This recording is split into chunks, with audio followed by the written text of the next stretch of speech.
Bonsoir à tous et merci de suivre le flash d'information sur RTI2, la chaîne plus proche des populations.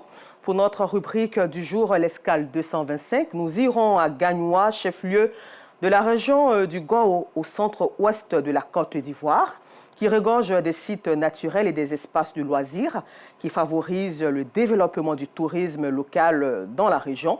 Ces espaces ne désemplissent pas les week-ends et jours fériés. Et notre équipe de reportage, conduite par Valentine, Georgette Ido Fofana, Gilles Tonien et Sidiki Ouattara, vous invite à découvrir ces merveilles ce soir à 19h30. Et nous sommes toujours dans la période de la Saint-Valentin où les fleurs jouent plusieurs rôles. Elles symbolisent aussi l'amour, un amour graduel en fonction de leur couleur, dont la démonstration se déroule à l'occasion de cette fête. Les amoureuses et amoureuses de Bouaké dans la région de Bouaké ne sont pas restés en marge de la démonstration du dit amour. Le reportage de Charles Tatou. Selon les études botaniques, la fleur contribue à l'embellissement d'un espace et apaise en fonction de sa couleur. À en croire les botanistes, dans chaque cour, il existe un petit espace réservé pour le planting ou le dépôt des pots de fleurs. Certains fleuristes révèlent même les bienfaits de certaines fleurs. Quand il y a une fleur chez toi, ça dégage des mauvais esprits, puis ça te donne les bons laits aussi.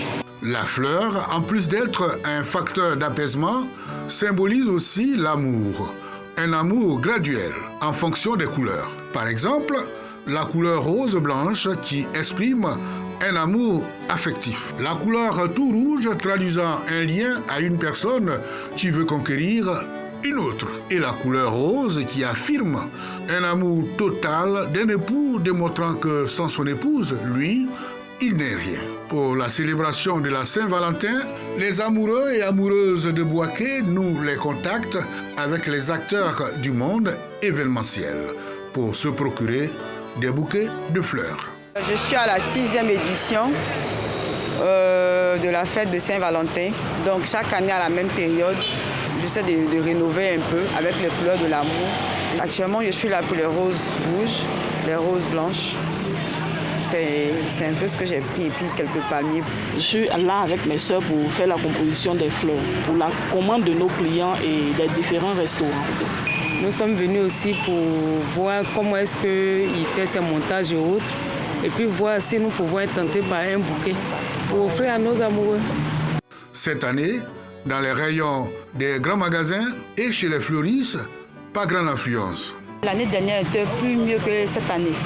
Tout cela s'assoit plus que Saint-Valentin. La fleur, même si elle joue un rôle important dans les relations amoureuses, il faut toujours la faire accompagner d'un objet de grande valeur, estime bon nombre de personnes. Et vive l'amour et cet amour aussi que nous souhaitons hors de nos frontières en République démocratique du Congo, où l'AFC M23, soutenu par l'armée rwandaise, continue son avancée au sud de Kivu. Après avoir pris le contrôle de l'aéroport et des zones avoisinantes, les combattants sont désormais signalés à Bukavu, la capitale provinciale. En Europe, le président ukrainien Volodymyr Zelensky a appelé ce samedi 15 février ses alliés européens au sursaut face à la Russie, les exhortant à créer une armée commune pour éviter un accord forgé par les Américains dans le dos de l'Ukraine. Et puis nous terminons dans le Moyen-Orient où des combattants en armes du Hamas sont libérés samedi 15 février.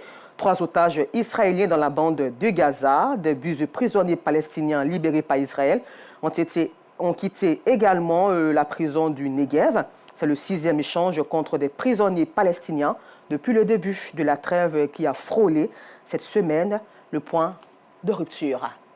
Merci et rendez-vous à 19h30.